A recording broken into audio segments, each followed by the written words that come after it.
Bonjour à tous, bienvenue pour ce nouvel épisode. Et oui, aujourd'hui je vais aborder le thème qui est très actuel. Ça va être sur les incendies. Donc si vous avez un petit peu de temps à m'accorder, on y va. On perd pas de temps et puis on y va. Allez, go. Donc comme chaque année, chaque été, on voit les mêmes choses, le même scénario, la même tragédie, le même spectacle. Ces forêts qui brûlent, ces images qui tournent en boucle. Et on est là, à tous, on s'indigne. Et on applaudit bien sûr le courage des hommes du feu. Puis l'automne arrive, le silence retombe, et on attend presque la prochaine catastrophe. Mais aujourd'hui, avant que je continue, je tiens à dire un soutien total et sincère à tous ceux qui sont sur le terrain actuellement. Donc à vous, pompiers, à vous, les bénévoles, les civils, les gardes forestiers, toutes ces petites mains, tous ces gens qui aident, qui sont sur le terrain. Un énorme merci. Vous qui risquez votre peau, très concrètement au milieu de ce brasier. Donc vous n'êtes pas invisible et on voit votre courage.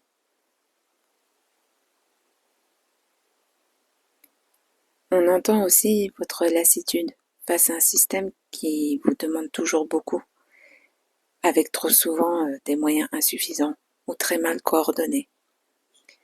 Parce qu'il faut dire les choses clairement.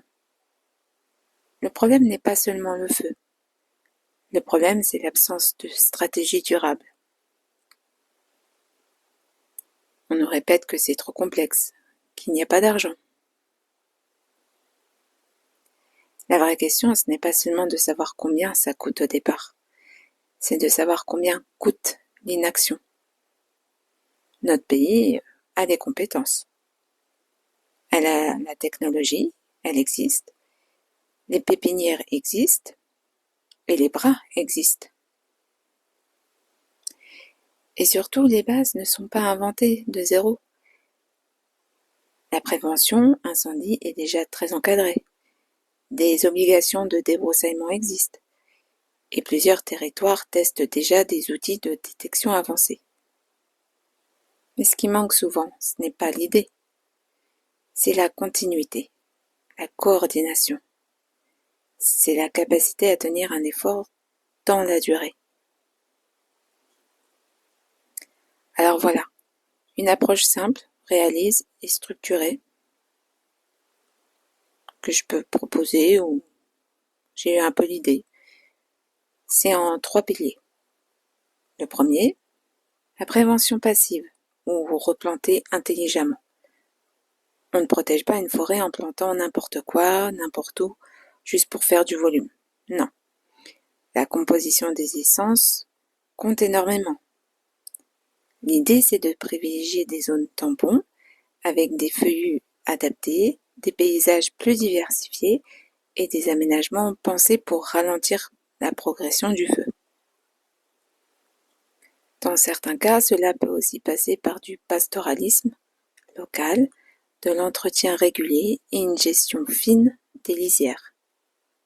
Autrement dit, il ne s'agit pas juste de reboiser pour reboiser, non. De reconstruire des espaces plus résilients. Et il faut être honnête sur un point essentiel. Planter ne suffit pas. Ensuite, il faut entretenir, surveiller la reprise, protéger les jeunes plants et accepter que tout ne survivra pas. Ensuite, la vraie prévention. Ce n'est pas seulement la plantation en elle-même, c'est la durée. Deuxième point, l'anticipation technologique. Aujourd'hui, on réagit souvent trop tard. Or, plus un départ de feu est détecté tôt, plus il est facile à contenir. Des caméras intelligentes, des systèmes d'analyse d'images ou des capteurs et des outils de détection précoce existent déjà et sont testés dans plusieurs départements français. Dans certains cas, ils sont conçus pour repérer rapidement un panache de fumée et transmettre l'alerte à une cellule opérationnelle. Donc l'idée n'est pas de remplacer les moyens humains, l'idée est de leur faire gagner du temps. Mais il faut garder une idée simple en tête.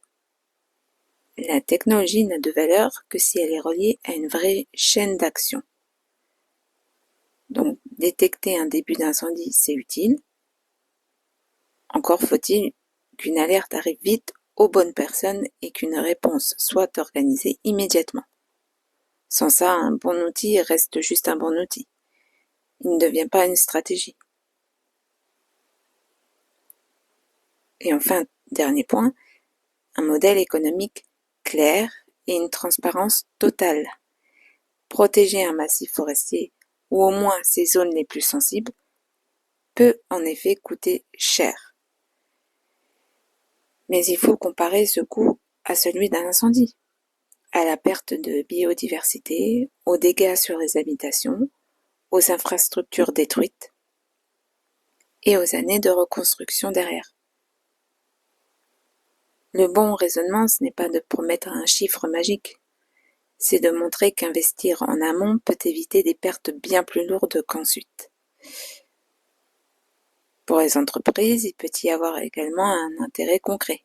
Soutien à un projet utile, impact local mesurable, logique de responsabilité environnementale, et parfois avantages fiscaux selon les cadres en vigueur.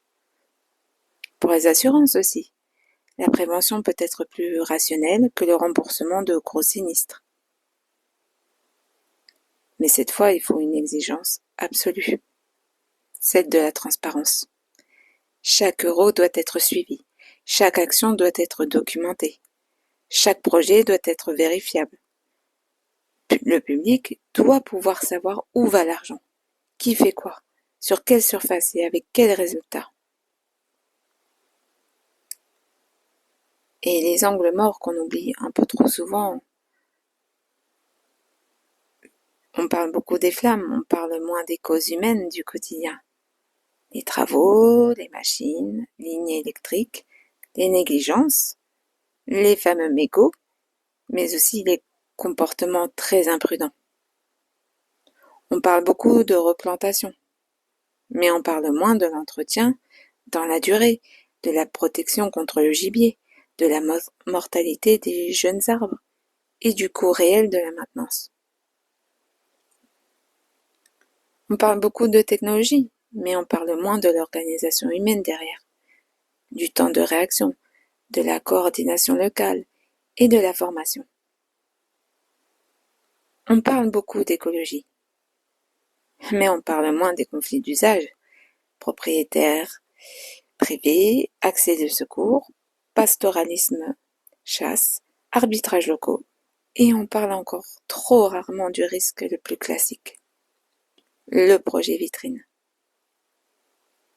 Un pilote marche, on en parle beaucoup, puis on l'oublie avant de le généraliser. Donc l'appel aux acteurs du terrain. Cette question est simple. Qui prend le relais? À vous, aux grands groupes et aux grandes fortunes. Arrêtez cette communication de surface. Financez une protection réelle, durable, mesurable. C'est plus utile qu'un discours bien emballé. À vous, les maires et décideurs locaux. Simplifiez ce qui bloque inutilement. Facilitez les initiatives sérieuses. Permettez aux acteurs de terrain d'agir beaucoup plus vite, avec évidemment des cadres clairs. Et puis à vous, habitants, ne restez pas spectateurs. La prévention ne se fera pas uniquement depuis les bureaux. Elle se fera aussi par l'observation, le signalement, l'entretien, la vigilance et la pression citoyenne.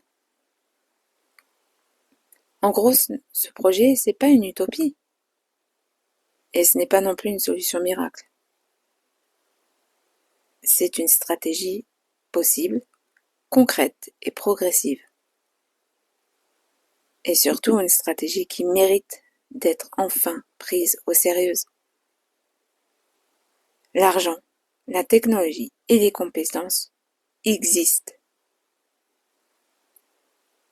La vraie question maintenant, c'est est-ce qu'on décide enfin de les organiser tous ensemble?